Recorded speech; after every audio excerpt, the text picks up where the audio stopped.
Alright, guys, here it finally is. The biggest ranking I have ever done.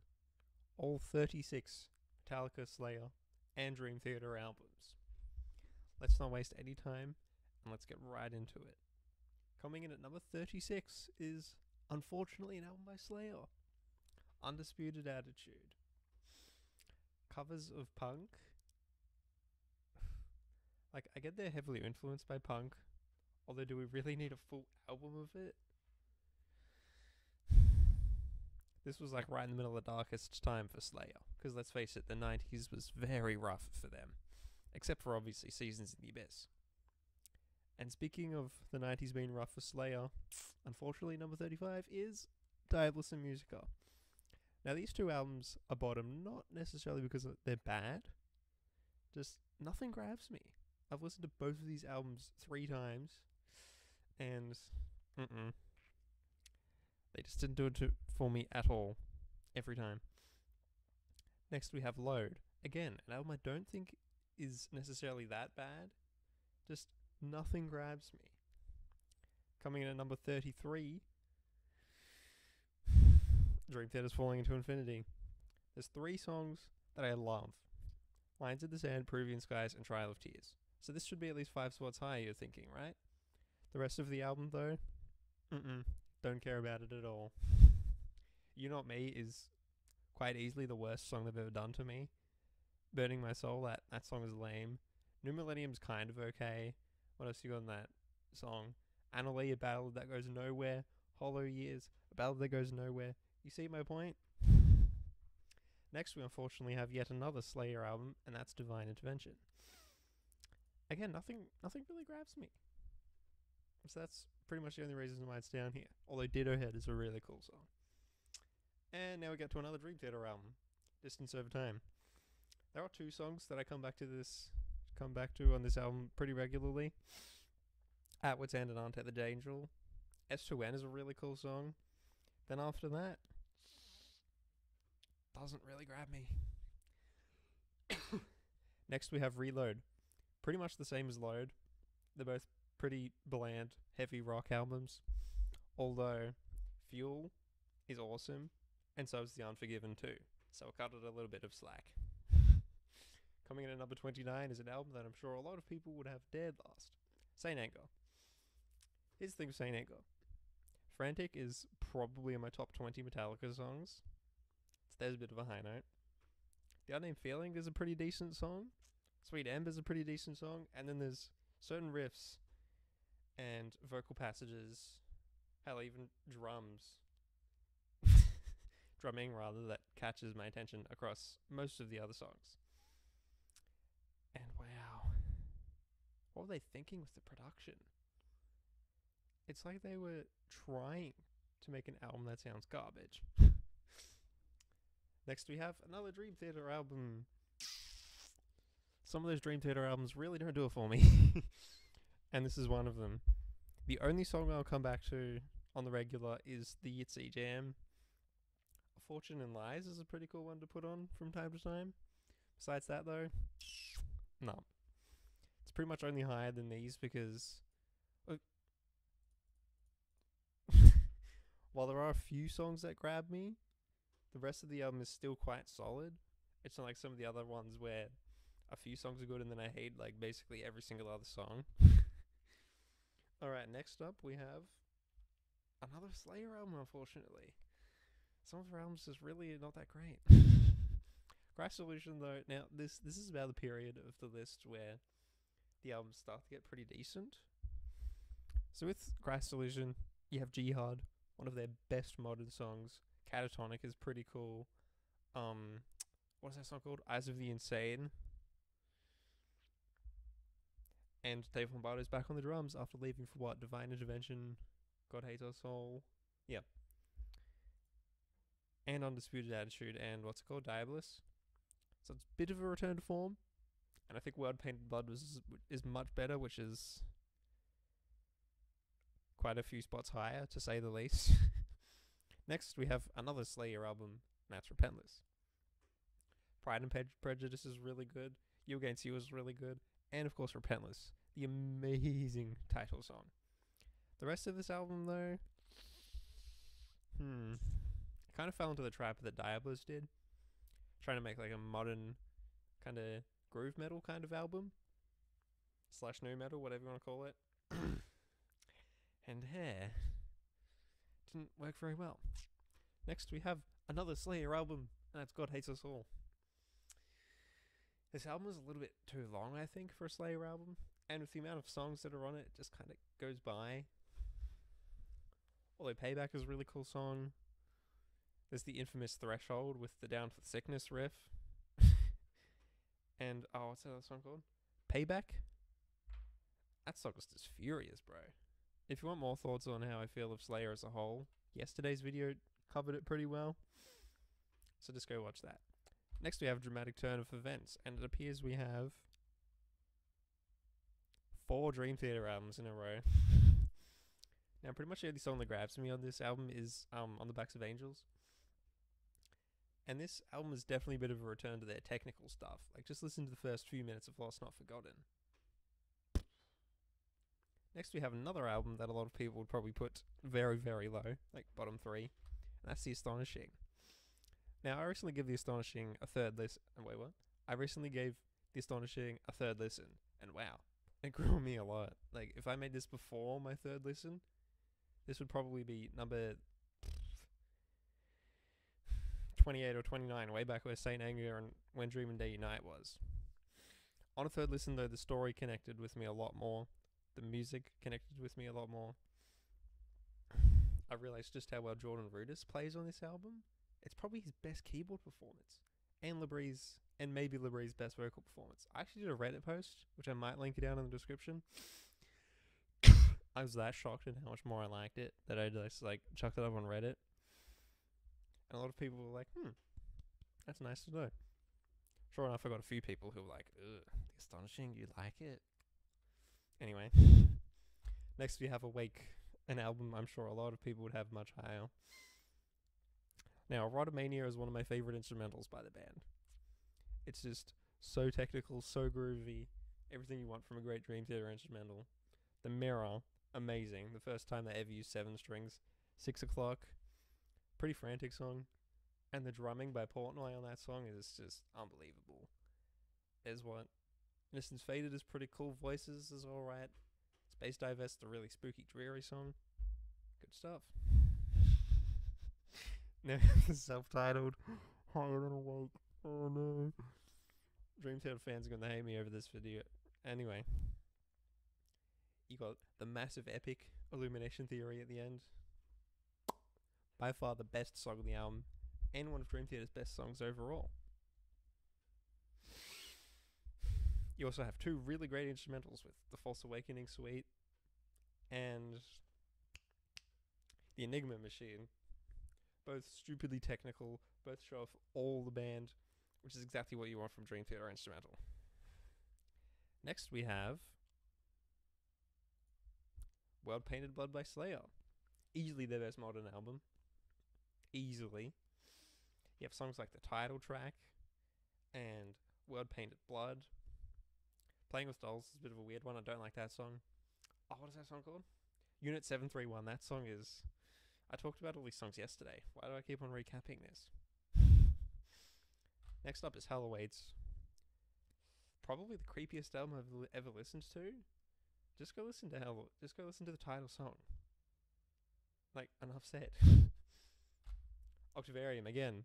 Another massive song at the end. Octavarium. This album's got like a very musy feel, which a lot of people say, and I definitely agree with. You can tell that the band were listening to music at the time. You have another big song in Sacrifice, Sons, which is pretty damn good, and the message hits hard. Oh, could you imagine if, like, you listen to that song and one of your family members or something was in the 9/11 attacks? That would hit you really deep. You have This Walls, a heavy, heavy song. Like, they tuned all the way down to A standard for that song. They need to tune that low more often. Because, damn, it works. Oh, what else do you got? The Root of All Evil, one of the best songs in the 12-step suite. That middle section with the bridge. Amazing. we have another album that a lot of people would probably put heaps higher. Images and Words doesn't really grab me. I recently re-listened to it about a week ago for about the 5th time. Because since everyone in the Dream Theater community is like, it's the best thing ever, I'm kind of like, really? It's one of their albums I've listened to the most, because I'm annoyed at myself for not loving it at the level that the rest of the community does. And I must say, it grabbed me a little bit more. This was originally like 4 spots back. Then I gave it another listen, and I was like, wow, okay. Under a Glass Moon is so cool. That verse riff is one that I play pretty much every time I pick up my guitar for like the past month. That riff is so good.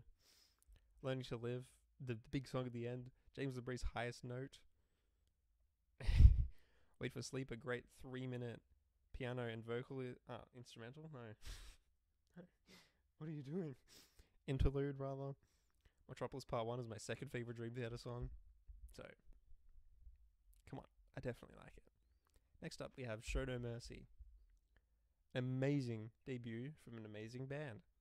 A lot of punk energy. Some hints of what the band would sound like going further. With songs like Black Magic and Die by the Sword. Chromatic riffing. Dumb solos. And that's about all I have to say. Next up, we have an album that pains me that I had to put at 15. South of Heaven. Maybe the most... What's what I'm looking for? No, not the most experimental.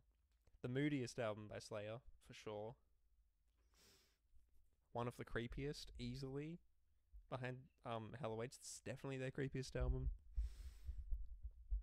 And yeah, just a very weird atmosphere overall. You have amazing songs like Silent Scream, Ghost of War, the title song, Behind the Crooked Cross, Mandatory Suicide. Like, enough said right there. Next up, we have an album that I'm actually shocked made it this high. Hardwired. I know. Although, like I said in my Metallica ranking, which I made ages ago now. Wow. Atlas Rise. What have we got? Hardwired, Moth into Flame, and Spit Out the Bone specifically. Spit Out the Bone is probably my top 5 Metallica songs of all time. Another video which I should be coming out with soon. The rest of the album I don't care for at all, though. If the rest of the album was a bit stronger, this would probably be 3 or 4 spots higher. Next up we have Death Magnetic. Now, while there's only 3 songs that really grab me, those being The End of the Line, The Judas Kiss, and Suicide and Redemption, another song which is probably in my top 10 Metallica songs. You can tell I love instrumentals, can't you? I've already mentioned, 6. And it's one of the most technical albums. It actually reminds me of And Justice for All pretty often, which is very high. Because the songs are just so technical, they're mostly very long. With a lot going on. All the band members are just on fire. Although, of course, the production. Rick Rubin kind of slaughtered this one, didn't he? If you just listen to the drums, even on these headphones, pair of good AKGs, it's just distorting. And there's so much hissing and fizz. Oof. Or they can actually find fan remasters on YouTube that sound damn good. That's actually what I did last time I listened to this album, just so it wouldn't be so damn painful. Next we have an album that I really wanted to put a little bit higher, and then I just couldn't because of how much I love Metallica and certain Slayer albums, and that is 6 Degrees. Wow.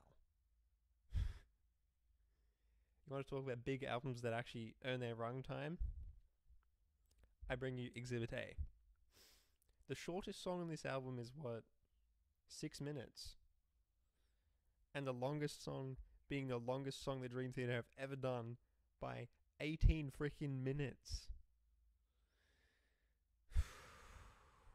Just that 8-minute 42-minute song. Hang on, what? 8-part 42-minute song is ridiculous. War Inside My Head, The Tessa Stumped Them All, Goodnight Kiss and Solitary Shell I don't like very much. Grand Finale is an amazing ending. Overture is a very weird instrumental with the orchestra and stuff in the background. Genius. The Glass Prison, my number one song of all time. I just spoiled my 40 favorite songs from 40 different bands, didn't I? All the different movements, the heaviness, the breakdown, turntable scratching, and a goddamn Dream Theater song, and it doesn't sound out of place. Lyrics about someone who's clearly in a very dark state. That song just has it all. Anyway, I'm ranting at this point, aren't I? I wanted this video to be short, god damn it! Next, we have Kill 'Em All. Much like Show No Mercy, a very good debut.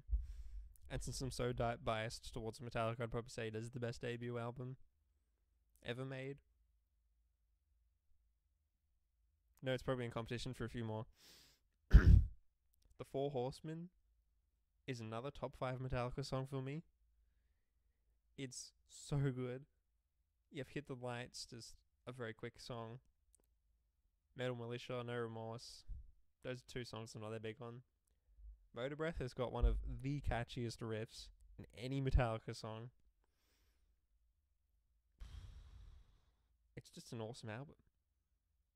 How did I forget to mention Seek and Destroy? One of the band's biggest songs. Coming slightly above that, though, is the Black Album. Again, Wherever May Roam, top 5 Metallica song. That guitar solo in it hits me every time. You have the massive mainstream hits, Sad But True, Enter Sandman, and specifically Nothing Else Matters. The latter 2 I could probably do without. Sad But True, though, just this heavy, heavy song. Oh, and I'm really looking forward to the Metallica Blacklist, the giant 4-disc cover album that they're doing. God damn. And 30th anniversary remaster. And one of the best mixes I've ever heard of any album.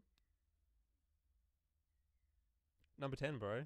Like, oh, the God That Failed. Amazing, amazing song. Finally giving Jason Newsted some justice. Oh, the irony of that sentence. And the dark lyrical themes across actually a lot of the album. The Struggle Within, a thrashier song. Through the Never, another thrashier song. My Friend of Misery is probably the worst song on the album. The intro to that song, though, is damn good. The choruses just ruin it for me. Of Wolf and Man, another kind of decent song that the chorus ruins for me. Don't Tread on Me, jokingly called the heaviest song to ever use a swing feel. It's just a great album, bro. Oh, at number 9 is an album that used to be my number 3 Dream Theater album. If you've seen my Dream Theater album ranking, you know exactly what album it is. Black Clouds and Silver Linings. You have a massive epic to start and bookend the album with A Nightmare to Remember. In vivid detail, retelling a car accident that John Petrucci's entire family was in. Which amazingly they all pulled through, might I add. And of course, The Count of Tuscany. Ooh. I just want to do a video on that one song.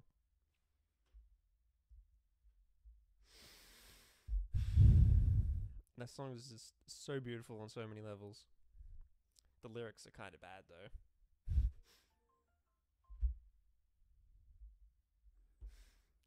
And you have the 2 short radio-friendly songs, which both actually got a lot of radio play. With Wither and A Rite of Passage. You have The Best of Times, which is about Mike Portnoy's dad. Apparently, like, the exact moment that Portnoy's dad was dying, he managed to play the song to him. Because, you know, it was like a few months after the album came out that his dad died. It is also, of course, the final album.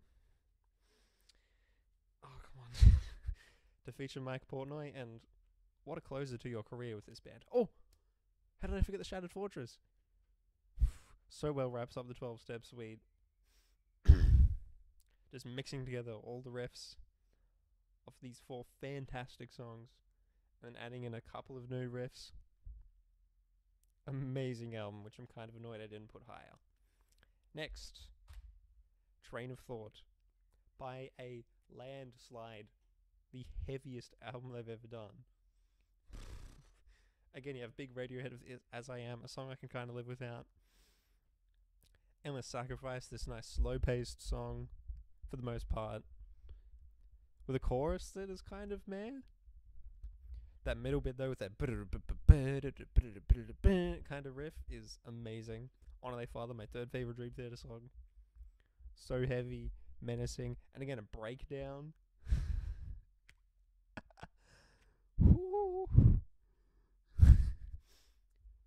And like more and more swearing as the song goes along to display the character's anger. Like, goddamn, what am I missing? This Dying Soul, another amazing song from the 12-Step Suite. What else do we got? In the Name of God, the big songs to end it all, with another amazing main riff, and the last 4 minutes of that song just being shred. How much more could you ask for out of a Dream Theater album? It's so damn good. The one thing I will say about it, though, is that it's not Systematic Chaos, an album in which so much of the fan base sleeps on. And I'm like, you mother assholes are missing out on an amazing album. Prophets in War and Repentance, kind of bland songs. I'll admit that. The Prophets of War is kind of okay. Repentance easily, though, being the low point of the 12-Step Suite. It's a bit of a disappointing song. Every other song on this album absolutely rips. I'll say that now. The Ministry of Lost Souls, this very sad song. It's probably their saddest song. And then again, the middle just being an absolute shred fest. Whew. Some of John's best lead work. Some of James's best singing. As normal, though, Myung is nowhere to be heard, which is such a shame. You get the more upbeat songs with Constant Motion, In the Presence of Enemies Part 1, easily my favourite song off this album. And the second part, which I'm not that big on, I always thought it was a little bit overlong, and the intro is a bit long. The lyrics are a bit questionable as well. What else does this album have? The Dark Eternal Night, another very heavy song. Aren't the lyrics about, like, Godzilla or something? Or some other giant creature that comes out of the sea? I don't know. Anyway, that's a really good song. Forsaken, another radio hit, which is damn good. This album just has it all. Like, for a long time I was debating over whether Black Clouds or Systematic Chaos would be my number 2 Dream Theater album. After a few listens of Systematic, I was like, you moron. Systematic Chaos is easily better than Train of Thought, as much as I adore Train of Thought. And might I add, from here, these are like, this was ridiculously hard to rank. Insanely hard to rank. Strangely, the middle of this list was very hard to rank as well. I know, it's weird how that works. At number 6, often called the greatest thrash metal album of all time, and that is correct. Rain in Blood. The fact that an album this brutal, this fast, this heavy, this outright relentless came out in 1986 is beyond me. Every time I listen to this album, every time, I'm like, how do these people come up with this? Sure, Hell Awaits was heavy. Show No Mercy was pretty heavy. This was just a whole nother level. Some people call this the first ever death metal album, alongside Possessed, Seven Churches, and Scream Bloody Gore by Death. That's another band I need to rank. That will be a stupidly hard ranking, although I know what number 1 is.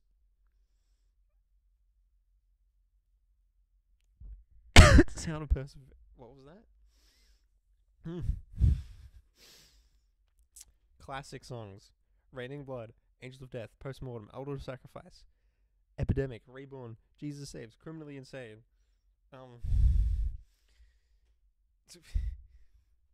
The moment I say those songs, you know, it's a damn good album. Because it is. Next we get my actual favorite Slayer album, and that is Seasons in the Abyss. On repeat listenings, as amazing as Rain in Blood is, sometimes when I've listened to Rain in Blood maybe 12 times. A couple of the times I listen to it, I'm like, while this album absolutely rips, it's kind of a bit tiresome to have the entire album be fast. I know that's just me. Some people also share that.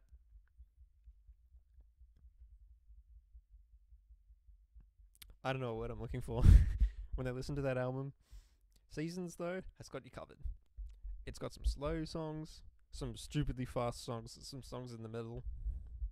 The fast songs being, Hallowed Point, Blood Red, War Ensemble, Spirit in Black, a stupidly underrated song by them, Temptation. You get the slow stuff, Expendable Youth, Dead Skin Mask, the amazing title track. What much more could you ask for? Oh, wow. Coming in at number 4, we have Ride the Lightning by Metallica. The evolution from Kill 'Em All to this album is just insane. Songwriting is so much better. All the playing is much better. Production, while it does have a little bit too much reverb, is amazing. And the songs, For Whom the Bell Tolls, Creeping Death, The Call of Cthulhu, Escape and Trap It Under Ice are kind of meh. Although the choruses for Escape are really cool. That chorus, though, so bland. Fight Fire with Fire shows. It's just one of their most brutal songs, easily. What else do we got?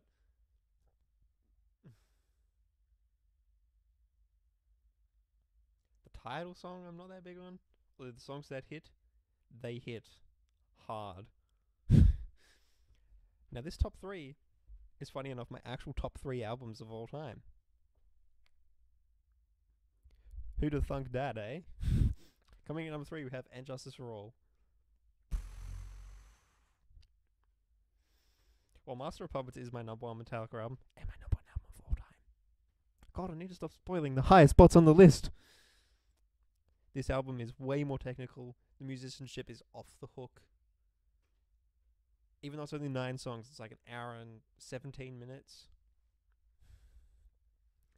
The lyrics, with a bit of a political edge, actually works very well.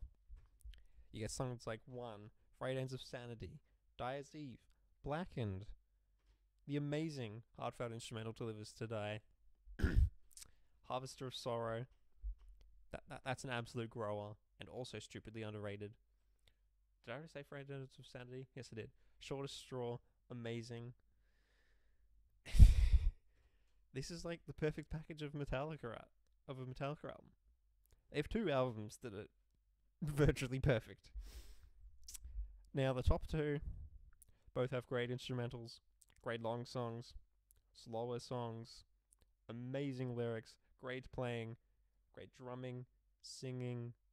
Did I already say lyrics? Yes, I did. An amazing flow to them, a great contrast. Coming in at number 2, and my second favorite album of all time is Metropolis Part 1.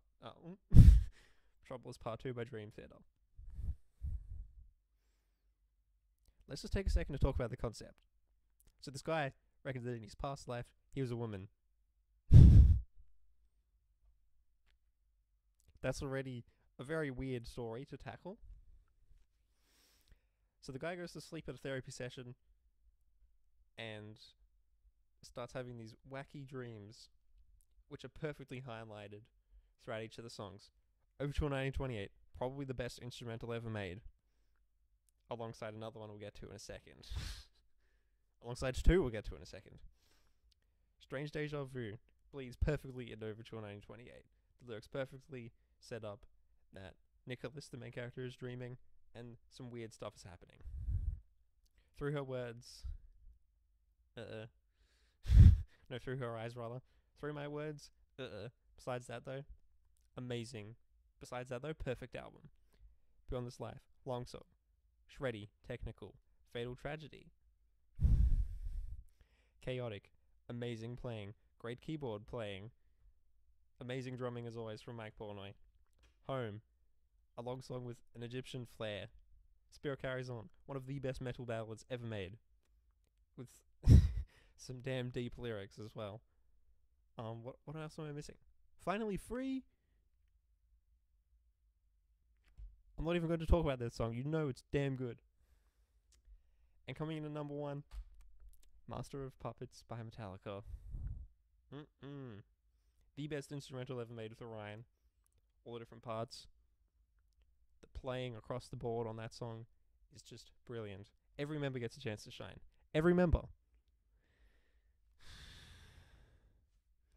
Cliff's best bass performance. You can fight me on that. Disposable Heroes, a chaotic song about war. Master of Puppets, one of the best songs ever made.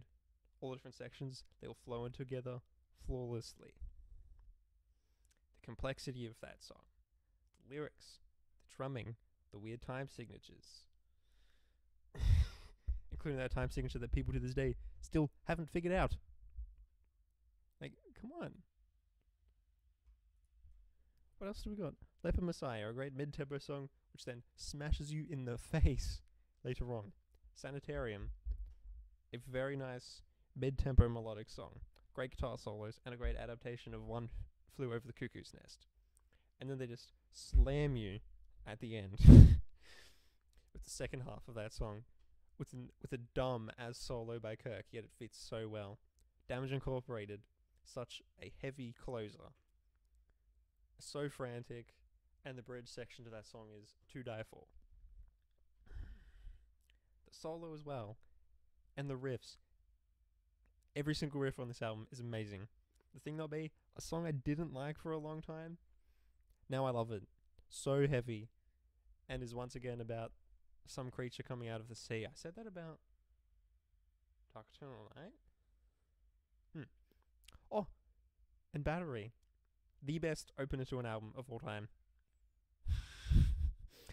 The way that it just has the acoustic intro and it falls you into being this really nice, calm song. And quickly Metallica show you that's not what they're about. Furious riffs. One of the best Kirk solos. The bridge section in the middle with all the harmonized stuff is just brilliant. And the outro to that song, some of Lars's best drumming work. Back to the thing that should not be probably their heaviest song. It's the first time they ever tuned down, and it works so well. I have nothing bad to say about this album. I will see you guys later.